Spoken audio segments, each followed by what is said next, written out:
Alright guys, we're going to start chapter 10.3. We're getting closer and closer to the War of 1812, and we're going to kind of lay the groundwork as far as some causes for the War of 1812.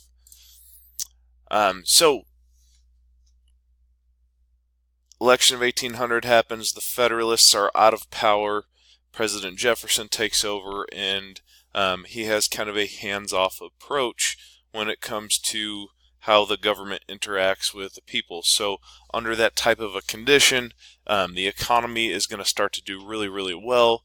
Our trading is going through the roof. Ships are going all over the world, to China, South America, Africa, and going into Africa, that kind of gets us into a little bit of trouble, and we'll talk about that in just a second.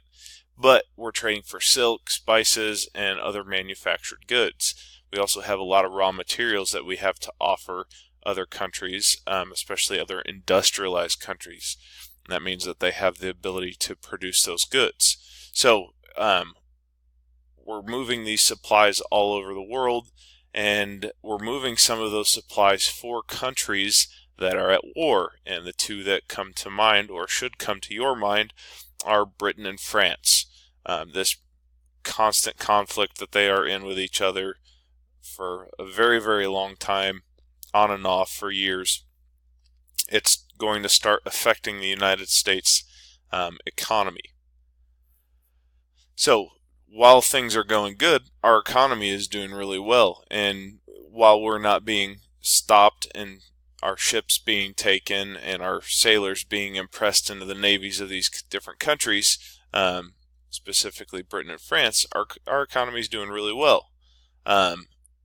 Now, as we are going into the Mediterranean Sea, and if you guys can see my mouse on the screen, I put a picture up here of a map that talks about the Barbary States.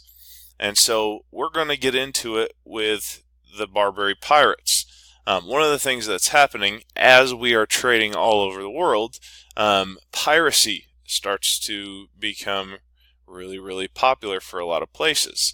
And so what's going to end up happening in the Mediterranean Sea with these North African areas known as the Barbary States, you're going to have a lot of different countries, versus having to deal with pirates, they're going to start to pay them off. They call this paying tribute. Most of you guys probably think of the Hunger Games. Basically, all tribute is a payoff in return for some sort of protection. So we'll use the Hunger Games analogy. Each of the districts, they give tributes to the Hunger Games, and in return for that, the capital kind of leaves them alone. At least they don't bomb them into oblivion. If you haven't seen the movie, sorry, spoiler alert. Anyways, so that's what's happening with the Barbary pirates. And so it's kind of like the way that, your mafia bosses, your crime bosses, would make these businesses pay them off for quote-unquote protection, meaning they're not going to get robbed, at least not by them. And so it's kind of the same thing. These countries felt that paying this tribute was going to save them. It was less than having to deal with losing all their goods that they're transporting through the Mediterranean Sea trying to trade. So finally we get sick of it, and we refuse to pay the tribute anymore, and Tripoli declares war on the United States. The United States blocks Tripoli's ports.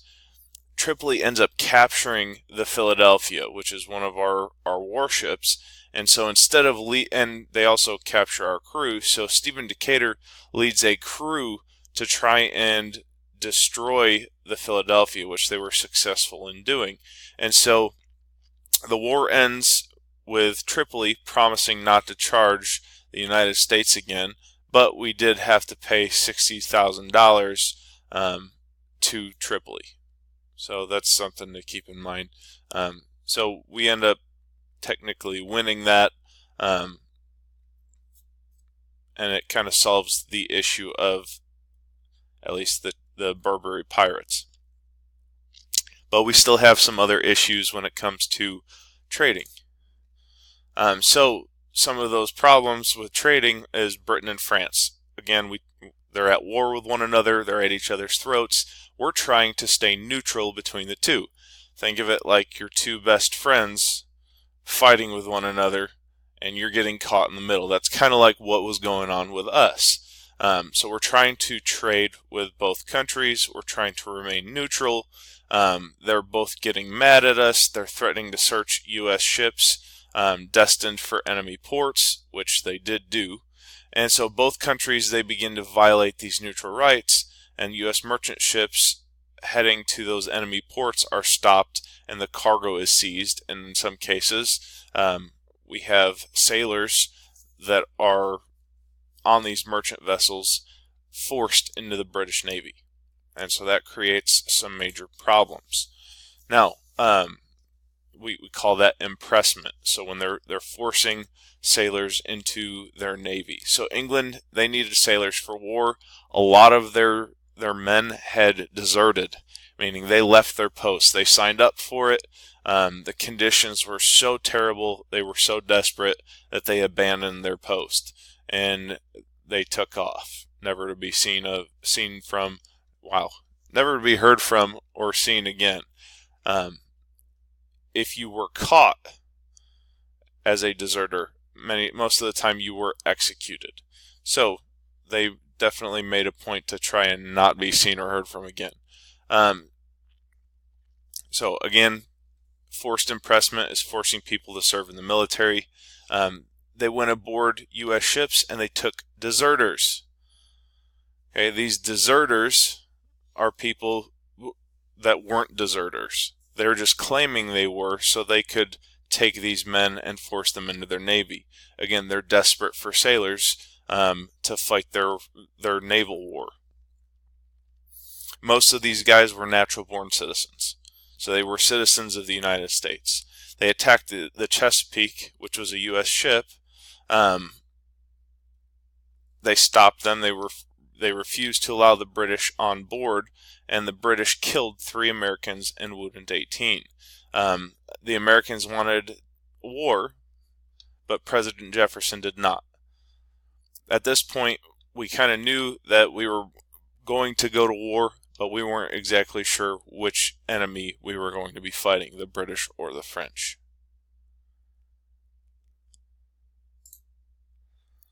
Okay, so President Jefferson's method of getting revenge for the Chesapeake incident was passing or forcing through the Embargo Act. So Congress passes the Embargo Act of 1807. So he figures, hey, you know what, we'll show them, we just won't do any business with them or any other country. Didn't exactly work out like he thought. I think he saw that going a little differently in his head. I'm sure we've all been there. You know what I'm talking about. It severely damaged the country's economy because now we can't trade with any other countries. The cash crops that the South has, they can't be sold in European markets. The price of goods that are grown for food, for consumption, grain, is going to plummet because the supply is so high because we're not able to sell it anywhere else. So it comes back to that supply and demand thing. If your supply is really high and your demand is low, the price bottoms out. But when there's a shortage and everybody wants it and it becomes rare, that's when the price goes up. Well, this Embargo Act definitely did not help us out. So Jefferson saw that this was a way to prevent us going to war. It did not really help in any way. All it did was hurt our country's economy. It was repealed and replaced with the Non-Intercourse Act in March of 1809, which, instead of banning trade with all countries, just stops trade with France and Britain. So he believed that the embargo was going to hurt Britain and France, but it really didn't. It just hurt us. Britain and France got their goods from other countries. So it really didn't help things any. So again, we're getting caught in the middle. This political cartoon, you have Napoleon, you have the British, and you have the United States. So this is kind of the situation that we were in. Alright, so Jefferson, he is no longer in office. He serves his 2 terms, and following the precedent set by George Washington, he only serves those 8 years. And so he decides, I'm going to follow what Washington did, and I'm out. And so Madison is elected. He takes office, and he makes a deal with Britain and France. He tells them, hey, whoever stops attacking U.S. ships first would be allowed to trade with the United States. France and they agreed first, but they continued to attack the United States ships. And so Madison, he really didn't want to go to war with France. He felt like Great Britain was the biggest threat. And so he doesn't declare war on France. But you have this group of individuals known as war hawks that are pushing constantly for war. They're feeling pretty confident that we can kick some butt and take some names. Now, we also had some issues going on the frontier. Those issues never really stopped. Okay, so we had issues with Native Americans during Washington's presidency, and it just kept going, and it's not going to stop for quite some time. So Ohio becomes a state in 1803, which we had some issues in that territory, and General Anthony Wayne puts down that Native American uprising. And so there were several treaties that were laid out between the Native Americans and the settlers. And the Americans, they refused to stay out of those Native American lands. So they're violating these treaties, and the natives are getting pretty ticked off. And so a lot of the Native Americans, they rally behind Chief Tecumseh of the Shawnee. Now, Tecumseh, he is going to be allied with the British in Canada. And so the British, again, they're meddling with the situation between the natives and the United States. And so there's a guy by the name of the Prophet. He's Tecumseh's brother. He also starts a movement for Native Americans to ignore the treaties and American customs, and he creates a town in Indiana called Prophetstown.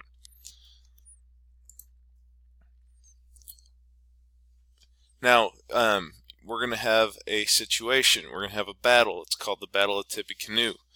And so General Harrison is going to go up against Tecumseh and the Prophet at the Tippecanoe River. And so this battle is going to be pretty short-lived. It ends up being a pretty big victory for the Americans, but it did come at a cost. After this defeat, Tecumseh, he is going to join forces with the British, who the Americans believe were the ones that supplied the guns and ammunition for Tecumseh's Confederacy. So this whole time, Tecumseh is trying to put together a confederacy of Native Americans. And so basically it's a loose alliance. They're all operating under the idea of the enemy of my enemy is my friend.